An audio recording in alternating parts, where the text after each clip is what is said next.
नमस्कार मित्रों, आज तारीख है 5 अगस्त 2012 रविवार। ये जो वीडियो है वो बोडो आदिवासियों की समस्या के ऊपर है। जैसा कि आपने अखबार में पढ़ा होगा कि बांग्लादेशी घुसपैठियों ने 2 लाख, 1 लाख, 2 लाख, शायद 2 लाख बोडो आदिवासियों को अपना घर छोड़ के भागने पे मजबूर कर दिया। पूरा एक बहुत बड़ा एरिया है जिसका जोग्राफिकल साइज दिल्ली से बड़ा होगा। वहाँ की पॉपुलेशन डेंसिटी कम है, इसलिए दिल्ली जितना बड़ा इलाका है लेकिन आबादी उसकी 2 लाख जितनी है। और वहाँ बोडो को भागना पड़ा। उन्होंने बोडो के घर जला दिए। पुलिस बोलती है सिर्फ 40 को मारा है, वहाँ के लोग बोलते हैं 400-600 को मार डाला और बड़े पैमाने पे लोगों को घायल किया है। उन पे घरों पे कॉकटेल बॉम्ब, मोल्टो कॉकटेल फेंक के आग लगा दिया और अब वो सब रिलीफ कैंप में हैं। और तो इस समस्या पे अब क्या कर सकते हैं, मतलब ये समस्या एक दिन में तो खड़ी हुई नहीं है। बांग्लादेशी घुसपैठिए तो पिछले यूँ समझो 1991 जब से मनमोहन सिंह फाइनेंस मिनिस्टर बने, ये नरसिम्हा राव प्राइम मिनिस्टर बने, IMF एजेंट नरसिम्हा राव और IMF एजेंट मनमोहन सिंह, तब से ये बांग्लादेशी घुसपैठियों की संख्या दिन ब दिन बढ़ रही है। और वो धीरे धीरे आदिवासियों को भागने के लिए मजबूर कर रहे थे, लेकिन एक पॉइंट आ गया कि आदिवासी के पास भागने की ज़मीन नहीं मिली, तो उन्होंने प्रतिकार किया। प्रतिकार में कुछ 4-5 बांग्लादेशी मारे गए। तो बांग्लादेशी फिर पूरी तैयारी के साथ आए और उन्होंने 40-50 बोडो को मार डाला, शायद ज़्यादा। अभी तो 450, मतलब 400-500 बोला जाता है। और इतनी तैयारी के साथ आए थे कि बोडो आदिवासियों को उनका घर छोड़ के भागना पड़ा।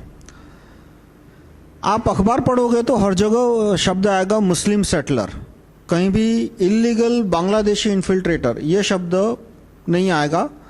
आप पेड इंडियन एक्सप्रेस ले लो, मैं इंडियन एक्सप्रेस को पेड इंडियन एक्सप्रेस बोलता हूँ। जितने भी अखबार है उनके सामने पेड प्रीफिक्स लगा देना चाहिए। जैसे नाम के आगे श्री लगाते हैं, या तो दाऊद के पीछे भाई लगता है, गौली के पीछे भाई लगता है, वैसे हर एक न्यूज़पेपर के आगे पेड प्रीफिक्स लगा देना चाहिए। Paid Indian express, paid times of India, paid Hindu newspaper, paid India today, paid frontline वगैरह।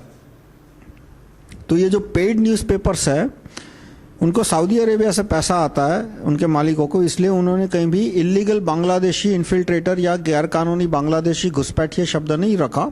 उन्होंने हर जगह शब्द लिखा है मुस्लिम सेटलर, यानी कि वो शब्द यूज़ करते हैं, मैं नहीं करता।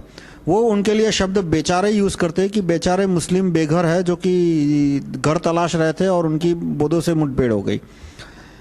तो इससे स्पष्ट दिख रहा है कि जो बांग्लादेशी घुसपैठियों को मीडिया का बहुत बड़ा समर्थन है, क्योंकि बांग्लादेशी घुसपैठियों के पास तो इतना पैसा नहीं है कि वो पेड टाइम्स ऑफ इंडिया को खरीद सके या पेड इंडियन एक्सप्रेस को खरीद सकते। वो पैसा उनके आका सऊदी अरेबिया के शेख भेजते हैं। उनको पूरी दुनिया में इस्लाम फैलाना है, भारत में इस्लाम फैलाना है, इसलिए वो कहते हैं कि यदि बांग्लादेशी घुसपैठिए बड़े पैमाने पर आसाम में घुस जाते हैं तो एक पॉइंट के बाद आसाम को भारत से अलग किया जा सकता है, और चीन भी उसमें उनकी मदद कर रहा है। अब जो समस्या का उपाय के लिए मैंने एक बहुत वीडियो बनाई थी जनवरी के महीने में, 12 जनवरी 2012, इस साल की कुछ 5-6 महीने पहले मैंने अखबार में एडवर्टाइजमेंट दिया था गुजरात समाचार में, क्योंकि पेड इंडियन एक्सप्रेस ने मेरा एडवर्टाइजमेंट लिया नहीं बांग्लादेशी घुसपैठियों पे जो था, इसलिए फिर मैंने ये गुजरात समाचार में दिया और उसमें मैंने इस समस्या का वर्णन किया था और उपाय का भी कि और वो मेरा एक YouTube पे वीडियो भी है, वो 1 घंटे का वीडियो है कि बांग्लादेशी घुसपैठियों से क्या समस्या हो सकती है। और मैंने एडवर्टाइजमेंट में लिखा था कि बांग्लादेशियों की संख्या यदि बढ़ गई तो आसाम में 1947 जैसे हालात हो सकते हैं। मतलब जो आज हुआ वो पूरा हालात वो एक शब्द में, एक वाक्य में आ गया कि 1947 जैसे हालात हो सकते हैं, कि जैसे 1947 में पाकिस्तान का जो इलाका है वहाँ से कुछ 10 लाख हिंदू उनकी हत्या हो गई, कुछ को जिंदा जला के, कुछ को छुरा भोंक के, किसी को जिंदा गाड़ दिया गया, किसी को जिंदा ही उनकी चमड़ी उधेड़ दी गई थी। 10 लाख 15 लाख हिंदुओं की हत्या हुई थी, कुछ 20-30 लाख का अपहरण हुआ था और 4 करोड़ को भागना पड़ा। उनकी पैसा वैसा सब कुछ पीछे छूट गया, थोड़ा बहुत जो ले आए वो ले आए, बाकी सब छूट गया और उनको भागना पड़ा। और वो परिस्थिति आसाम में दोबारा हो सकती है, वो मैंने 12 जनवरी 2012 के एडवर्टाइजमेंट में लिखा था। और आज उसका हमें एक ट्रेलर तो देखने मिल गया कि 2 लाख बोधों को अपने घर छोड़ के भागना पड़ा। अब बाकी पार्टियों का रवैया क्या है, तो बीजेपी के अधिकतर नेता उसको डाउन प्ले कर रहे हैं, वो इग्नोर नहीं कर रहे पर डाउन प्ले कर रहे हैं कि भाई ये तो एक बहुत छोटी समस्या है, आने वाले दिनों में हल हो जाएगी, बस आप नरेंद्र मोदी को पीएम बना दो या बीजेपी को दोबारा पावर में डाल दो। लेकिन अब जो भी है, उनका जो 6 साल का 7 साल वो पावर में रहे 1998 टू 2004 2005, तो उन्होंने बांग्लादेशी घुसपैठियों को रोकने के लिए कुछ नहीं किया। वो सब मैंने डिटेल में एक्सप्लेन किया था कि किस तरह से सऊदी अरेबिया की लॉबियों ने अडवाणी, प्रमोद महाजन, इन सारे, और ये अरुण शौरी, अरुण जेटली, इन सारे सांसदों को खरीद लिया और उन्होंने बांग्लादेशी घुसपैठियों को रोकने के लिए और निकालने के लिए जो कानून बनाने थे, इन महाशयों ने ये कोई कानून पास नहीं होने दिए। तो अभी गडकरी तो इन सबसे भी गए गुजरे हैं, नरेंद्र मोदी से जिसको भी उम्मीद हो। लेकिन एक बात है कि अहमदाबाद में 25,000 बांग्लादेशी है, सूरत में उससे ज़्यादा है, तो और उसको निकालने के लिए अभी कोई ठोस प्रयास नहीं हुआ। फिर कहने के लिए कोई कह सकता है कि भाई आसाम में तो 50 लाख है और मैं इस 25,000 को क्यों मुद्दा बना रहा हूँ, आसाम में 25 लाख बांग्लादेशी है तो मैं इस 25,000 को क्यों मुद्दा बना रहा हूँ। तो भाई क्या इंतजार करना है कि अहमदाबाद के 25,000 है वो भी किस दिन 5 लाख हो जाए और तभी समस्या का हल लाना है? अभी 25,000 है तो अभी समस्या को खत्म करो। पर उसका उनका मुझे कुछ खास रुख नहीं लग रहा। बाकी नेता तो उनसे भी महान है। कांग्रेस तो ओपनली सपोर्ट कर रहा है कि बांग्लादेशियों को घुसने दो, मतलब कोई कहे कि भाई आसाम में 25 लाख है तो 25 लाख और आने दो उनको। तो कांग्रेस के एमपी को तो मैं कहूँगा कि अहमदाबाद में 25,000 है तो वो तो कहेगा कि इतने कम है, 2-5 लाख को और ले आते हैं। सीपीएम भी बांग्लादेशी घुसपैठियों का समर्थक है। जो भी घुसपैठी गैरकानूनी बांग्लादेशी पश्चिम बंगाल में जाता है तो उसको राशन कार्ड, इलेक्शन कार्ड निकलवाने के 10,000 रुपये लगते हैं, जिसमें से खुद बुद्धदेव भट्टाचार्य उसमें उसका हिस्सा रखता था कि भाई एक बांग्लादेशी घुसपैठिए के राशन कार्ड और ये वोटर कार्ड निकालने का मुझे 2,000-3,000 मिलना चाहिए। ममता बनर्जी भी वही है। ममता बनर्जी के आने के बाद तो पहले तो बांग्लादेशी घुसता था और वो अपना गैरकानूनी राशन कार्ड और इलेक्शन कार्ड बनवाता था। अब तो कोई बांग्लादेशियों का एजेंट आता है, वो थैला भर के राशन कार्ड और इलेक्शन कार्ड बनवाता है, वो थैला लेके बांग्लादेश जाता है और वो बांग्लादेशी है, वो इलेक्शन कार्ड और राशन कार्ड के साथ ही बाहर आता है। मतलब ममता बनर्जी के आने के बाद तो हालत इतनी खराब हो गई कि अब ट्रक भर भर के, ट्रेन भर भर के बांग्लादेशी आ रहे हैं। तो ये सारे नेता जो है वो तो समर्थन कर रहे हैं। और इसमें जो नए नेता है अन्ना हजारे, वो भी बांग्लादेशी घुसपैठियों के समर्थक हैं। अरविंद गांधी वो भी बांग्लादेशी घुसपैठियों के समर्थक है। आप उनको फ़ोन करके या ट्विटर से क्वेश्चन पूछ लो कि भाई बांग्लादेशी घुसपैठियों का नार्को टेस्ट होना चाहिए, क्योंकि नार्को टेस्ट के बिना प्रूव करना आसान नहीं है कि ये बांग्लादेशी है या नहीं। और बांग्लादेशी को कोड़े मारने की सज़ा होनी चाहिए, क्योंकि यदि कोई हिंदुस्तानी यदि गैरकानूनी बांग्लादेश में घुसता है तो उसको मिनिमम 500 कोड़े मारे जाते हैं। बांग्लादेश में आज भी कोड़े मारने की सज़ा है, उसे 100 से 500 कोड़े मारे जाते हैं। तो ये, और कोड़े मारने की सज़ा को international human rights commission Geneva ने भी उसको मंजूरी दी है। गैरकानूनी है, भारत में गैरकानूनी है, लेकिन कानून पास करके उसको कानूनी बनाया जा सकता है। हर एक के लिए मैं नहीं बोलता, लेकिन जो बांग्लादेशी घुसपैठिए भारत में एक बार साबित हो जाने के बाद कि ये बांग्लादेशी घुसपैठिया है, उसको कोड़े मारने की और फांसी की सजा होनी चाहिए। तो अब मैं उपाय बताता हूँ इस समस्या का कि जितने भी आपको पार्टी के कार्यकर्ता मिलते हैं उनको पूछो कि भाई बांग्लादेशी घुसपैठियों को निकालने के आप कानून के ड्राफ्ट दो। बांग्लादेशी घुसपैठियों को निकालने के जो मैंने प्रस्तावित कानून है, मेरा फेसबुक पे एक एडवर्टाइजमेंट है गुजरात समाचार में, वो आप मेरे फेसबुक प्रोफाइल में देख सकते हैं।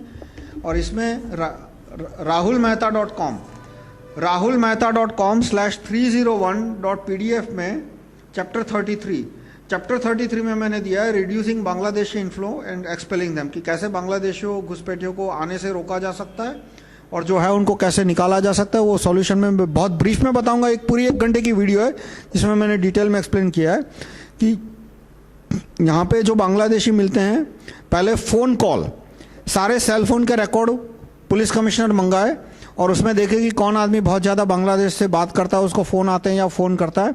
तो इस तरह से एक प्राइमा फेसी लिस्ट मिल गया। तो उससे पहले ज़रूरी है right to recall police commissioner, क्योंकि यदि राइट टू रिकॉल सीएम और right to recall police commissioner नहीं हुआ तो सीएम और पुलिस कमिश्नर है वो हफ्ता लेके बैठ जाएंगे, कुछ करेंगे नहीं, जैसा कि आज हो रहा है। ये बांग्लादेशी घुसपैठिए हैं, वो पुलिस कमिश्नर को बहुत प्रिय लगते हैं, क्योंकि वो जो हिंदू क्रिमिनल है उससे 3-4 गुना ज़्यादा हफ्ता देते हैं। इसलिए आप भारत में कहीं भी चले जाओ, फिर वो गुजरात हो या आसाम हो या ये महाराष्ट्र हो या बॉम्बे हो या गुड़गांव हो या दिल्ली हो, आप कहीं भी हिंदुस्तान में चले जाओ, वहाँ का जो पुलिस कमिश्नर है उसको बांग्लादेशी घुसपैठिए बहुत प्रिय लगते हैं, क्योंकि बांग्लादेशी गुंडे हैं वो हिंदू गुंडों से 3-4 गुने ज़्यादा पैसा देते हैं। तो right to recall police commissioner आने के बाद ही कोई ठोस कार्यवाही इस बात पे शुरू होगी। तो पुलिस कमिश्नर है वो फ़ोन कॉल लिस्ट लेके आइडेंटिफाई करे कि भाई कौन बांग्लादेशी है, प्राइमा फेसी लिस्ट, उसके बाद बांग्लादेश में उनके जो रिश्तेदार है उनको कहा जा सकता है कि आप अपना ब्लड सैंपल दो, और प्रूव होने के बाद कि आपका ब्लड रिलेटिव है, आपको 50,000 का इनाम मिलेगा। तो एक डीएनए टेस्ट से प्रूव हो जाएगा, उसके बाद ज्यूरी ट्रायल होना चाहिए, जज ट्रायल नहीं होना चाहिए। वो जो डिसीजन मेकिंग अथॉरिटी है कि आदमी बांग्लादेशी है या भारतीय, वो ज्यूरी से तय करना चाहिए, जज से नहीं, क्योंकि जज तो 10 साल लगा देगा और उसके बाद सुप्रीम में जाएगा। तो अब कसब जैसे को फांसी लगाने में जो जज 1.5 साल का टाइम पास कर सकते हैं, वो जज बांग्लादेशियों का केस करने में तो 10 साल निकाल देगा। और इस तरह से 1 करोड़ बांग्लादेशियों का केस 10-10 साल तक जाएगा, तो उनको निकालने में 10 करोड़ साल निकल जाएंगे सुप्रीम कोर्ट को। तो वो ज्यूरी से होना चाहिए। ज्यूरी महीने 2 हफ्ते में फैसला दे देती है। और ज्यूरी में नार्को टेस्ट इन पब्लिक, जो बांग्लादेशी घुसपैठिया है, 2 सबूत मिल जाए, फोन कॉल और ब्लड सैंपल डीएनए, तो उसके बाद उसका नार्को टेस्ट इन पब्लिक होना चाहिए। और प्रूव होने के बाद उसको कोड़े मारने की सजा और फांसी की सजा हो। तो 1000-2000 को कोड़े मारे जाएंगे, सारे बांग्लादेशी भाग जाएंगे। किसी को कोड़े मारने की सजा और फांसी की सजा को रुकने के लिए तैयार नहीं है। और इस तरह से कोड़े मारने की सजा और फांसी की सजा के द्वारा हम बांग्लादेशी घुसपैठियों को भारत से निकाल सकते हैं। तो ये आप प्रपोजल, मैं कहूँगा कि जितने भी भारत में कार्य करता है, अन्ना और अरविंद गांधी और ये जो उनके दूसरे सदस्य है, और कांग्रेस के एमपी, बीजेपी के एमपी, इन सबको आप पूछो, वो जब मना करेंगे कि नहीं उनको कोड़े नहीं मारे जाने चाहिए, उनको फांसी नहीं होनी चाहिए, उनका नार्को टेस्ट नहीं होना चाहिए, तब आपको पता चलेगा कि इन लोगों की असली नीयत क्या है। अब मैं आपसे रिक्वेस्ट करता हूं कि जितनी हो सके जल्दी इस पे कुछ किया जाए। एक तरह से तो मुझे काफ़ी दुख हुआ कि देश में 2 लाख लोगों को अपना घर छोड़ना पड़ा, और हमारे राइट टू रिकॉल ग्रुप के सिवाय एक भी पॉलिटिकल ग्रुप में रुचि नहीं दिखाई। अन्ना का ग्रुप ठंडा है, बस वो अनशन के आजू बाजू घूम रहा है। बीजेपी वालों को एक ही धंधा है कि भाई न मोदी साहब को पीएम बनाओ, और किसी प्रॉब्लम में उनको इंटरेस्ट नहीं है, न बोधों को बचाने में इंटरेस्ट है, न बाकी बांग्लादेशी घुसपैठियों को निकालने में इंटरेस्ट है। कांग्रेस से तो कोई उम्मीद ही नहीं है, वो तो पैसा बटोरने के सिवा कोई धंधा ही नहीं बचा। और कम्युनिस्ट पार्टी है, वो तो बस लॉन्ग लिव रिवॉल्यूशन की हम बहुत बड़ी क्रांति लाएंगे, पूरी दुनिया में अमन चमन हो जाएगा। तो ये एक भी पॉलिटिकल ग्रुप है जो कि बांग्लादेशी घुसपैठियों को निकालने में इंटरेस्ट नहीं दिखा रहा मेरे राइट टू रिकॉल ग्रुप के सिवा। वो देख के मुझे बहुत दुख होता है। तो मैं आप सब एक्टिविस्ट से रिक्वेस्ट करूंगा कि आप अपना सारा एक्टिविज्म 10% 20% कम करके, मान लो आप हफ्ते में 20 घंटा एक्टिविज्म करते हो, तो 20 घंटे में से 2 घंटा बाकी एक्टिविटी पे कम करके 2 घंटा बांग्लादेशियों के समस्याओं के ऊपर दो, ताकि इस समस्या का हल आ सके। धन्यवाद।